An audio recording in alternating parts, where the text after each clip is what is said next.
nouveau bilan lecture et c'est parti. On commence chez Kana avec le 4e volume de L'Enfant en moi, un titre qui pour moi est à lire. Ne vous méprenez pas parce que c'est dans la gamme shoujo, ce n'est pas forcément une romance, c'est l'histoire d'une jeune adolescente lycéenne qui tombe enceinte et qui essaye de gérer sa grossesse. Elle décide donc de gérer ça avec son copain et c'est très intéressant. Certains éléments de ce tome m'ont vraiment répugné, notamment la façon de réagir du père de la jeune fille mais aussi son école. Elle n'est absolument pas aidée par les adultes et ça me fait beaucoup de peine. Et franchement, cette lecture est poignante et incroyable. J'aime énormément ce titre et je vous le recommande. On passe chez Delcourt avec un avis beaucoup moins positif. J'ai lu le premier tome de Ce vide au fond de moi dans la gamme Moonlight que normalement j'aime tant et c'est un véritable flop pour moi. J'ai détesté cette lecture. On est sur deux personnages vraiment très torturés qui ont une vie plutôt difficile. Un jeune homme qui a vu sa petite amie décéder quand ils étaient au collège et depuis n'arrive pas à s'accorder une nouvelle relation et une jeune fille avec d'autres problèmes dont je vais parler après. Et j'ai l'impression que ce titre c'est vraiment assouvir les fantasmes chelous de l'auteur et ça m'a mis extrêmement mal à l'aise et j'ai détesté.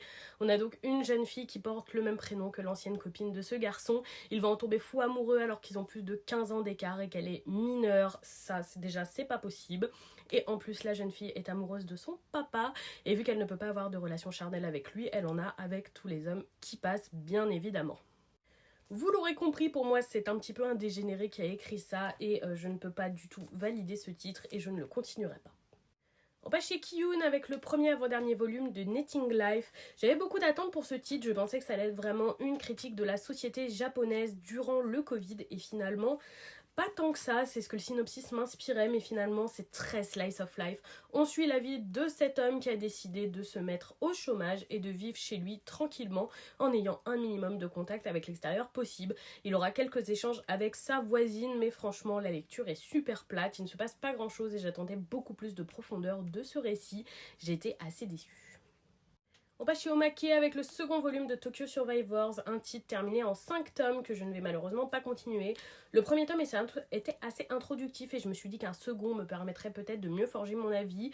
Force est de constater qu'il ne se passe pas grand chose de plus dans ce tome, on a très peu voire pas du tout de réponses et ça commence à partir en cacahuète, la folie de nos personnages qui était assez prévisible. Mais j'accroche pas vraiment, je pense que c'est pas pour moi, ça pourra plaire mais je suis pas le public.